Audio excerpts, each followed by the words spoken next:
Do I hear fluttering of wings? What is 13 and 2. Cards! 13 and 2. Woo! All right. Woo! We are excited. Here on the FSAA set. My name is Tom. Woo! And I'm a fantasy sports addict. All right. Woo! Hell yeah! All right, and your name, please, sir? I'm Ryan. Howdy, Ryan. Woo! And I too am a fantasy sports addict. Cards! All right. Woo! All right, well, it's a big Sunday for us here on the FSAA set. We've had a hell of an afternoon. Woo! It was fun. But we thought, let's take a break. Let's get some work done instead of watching football that we don't even really care about. It's midway through the season for fantasy basketball. Let's talk about trades, because if you're like us, right now you are just you are embroiled, just deep within. It really is trade season for NBA basketball, because we're just about to start week 10, and you know where you are in the standings. You know what your team has, what its strengths, what its weaknesses are. Right. So now it's time to assess that and try to make some moves. I mean, can you deal from a strength to address a weakness, which is what I'm trying to do in many of my leagues. Are you deal from a weakness to strengthen a strength? Okay, which you're often good at. Fair enough. But we've got a couple ideas. Well, we want to throw it back real quick. Since it is trade season, we want to throw this back to our trade etiquette video. If you haven't seen that yet, go watch it. This video will still be here. Go watch our trade etiquette video. But just some of the main points of that, some high points. Basically, there's 3-4 things you want to keep in mind in any trade season for any sport, right? First of which is, if this offer you're sending out isn't something that you would accept yourself, don't send it. Like, don't waste your time. Don't waste the other manager's time. If it's not something you would be like, all right, I like that offer, don't dick around. Don't waste people's time. Yeah, mainly, does the trade work for both teams? Like, what's the incentive? Like, okay, yes, usually it's like a big for a guard, like not quite like two similar players. Like, usually you're both, helping each other out. Which, again, the best trades are often those where everybody feels like maybe they kind of lost, but they also it's one of there's mixed feelings. And I usually think so. When you try to find a trade partner, it's a good idea to find someone who's active and aggressive. Like, they're more likely to trade with you. Speaking of active and aggressive, the other thing that you're going to want to do this time of year, you've probably already seen the trade offers coming in. Other managers are probably making trades and trying to get trades. Pay attention to the offers you get. Respond to emails and trade offers.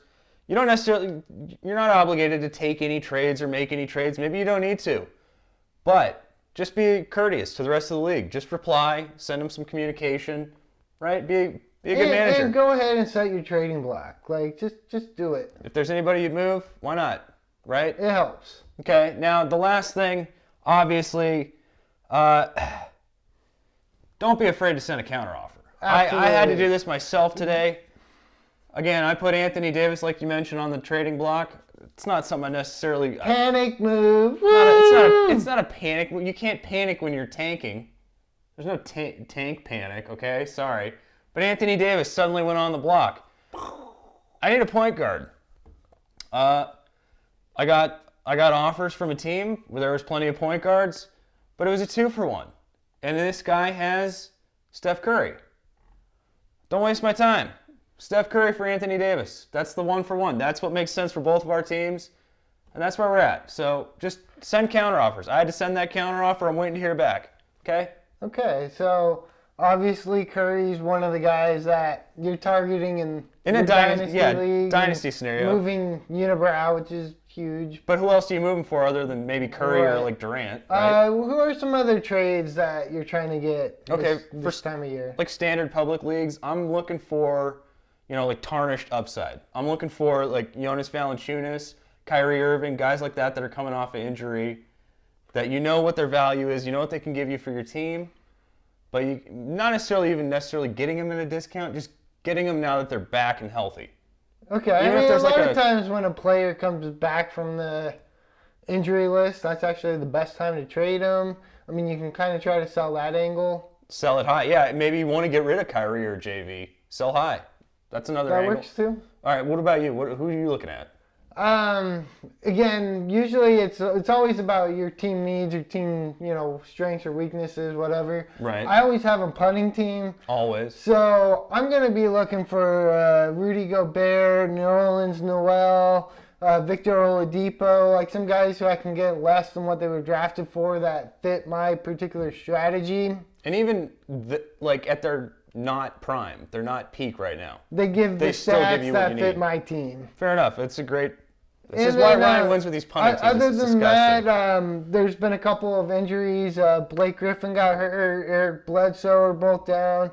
So also with my punting team, I mean, DeAndre Jordan is a player if I can get, absolutely. Okay. I know you got to pay, pretty decent price for him, but I still like him. You can get, yeah. And then even Brandon Knight, we'll see what Bledsoe actually does come back. Or Bledsoe's supposedly out till after the All-Star break, so... and we'll see, but he's going to put up good numbers. Get Knight on the cheap.